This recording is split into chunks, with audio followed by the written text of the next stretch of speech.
Bismillahirrahmanirrahim. Assalamualaikum warahmatullahi wabarakatuh.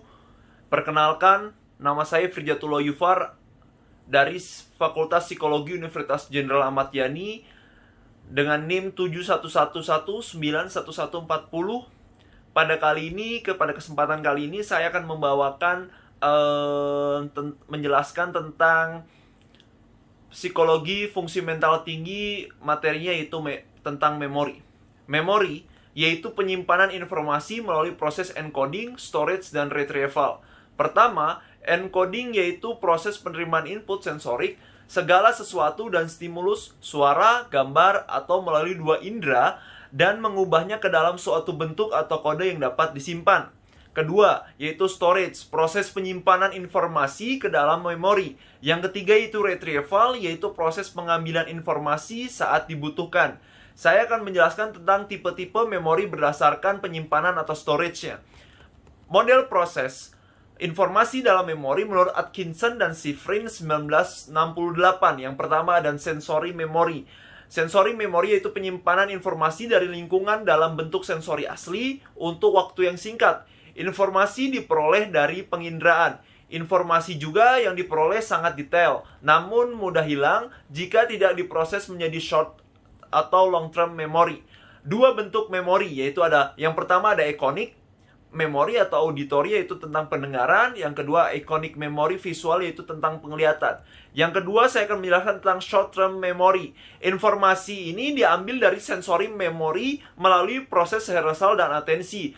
Rehearsal adalah pengulangan informasi secara sadar. Penyimpanan informasi lebih lama dari sensory memory, yaitu sekitar 30 detik saja. Kapasitasnya tetapi terbatas. Contohnya seperti kita jalan sama pacar kita, yaitu kita memiliki atensi hanya pada dunia milik berdua. Itu atensinya yaitu hanya pada dunia milik berdua. Yang ketiga saya akan menjelaskan long term memory.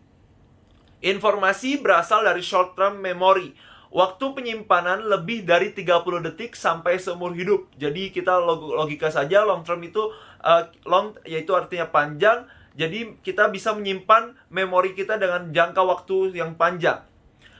Tapi kapasitasnya penyimpanan terbatas.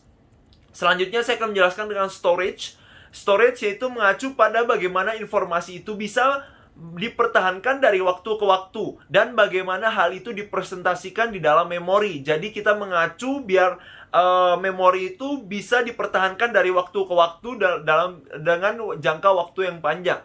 Yang terakhir saya akan menjelaskan tentang Atkinson-Shiffrin Theory of Memory. Sensory input masuk ke sensory memory melalui proses atensi. Informasi berpindah ke short term memory, di mana hanya bertahan kurang dari 30 detik terkecuali info itu diulang. Jadi misalnya ada stimulus dari orang lain, kita bisa menyimpannya dalam kapasitas 30 detik. Tapi kalau misalnya orang lain itu stimulus dari orang lain itu bisa diulang-ulang, dan itu kita bisa menyimpannya dengan waktu yang lama. Ketika informasi masuk ke dalam long term memory, maka informasi itu bisa dipanggil kembali di saat kita butuh di sepanjang hidup kita.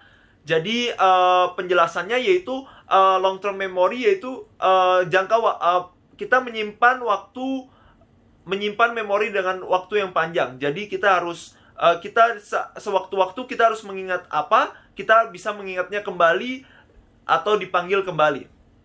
Terima kasih atas perhatiannya. Mohon maaf bila ada kesalahan dan kekurangan. Semoga bisa dapat dipahami oleh kalian semuanya. Jangan lupa like, follow, comment, subscribe. Semoga nilainya hasilnya memuaskan. Terima kasih. Assalamualaikum warahmatullahi wabarakatuh.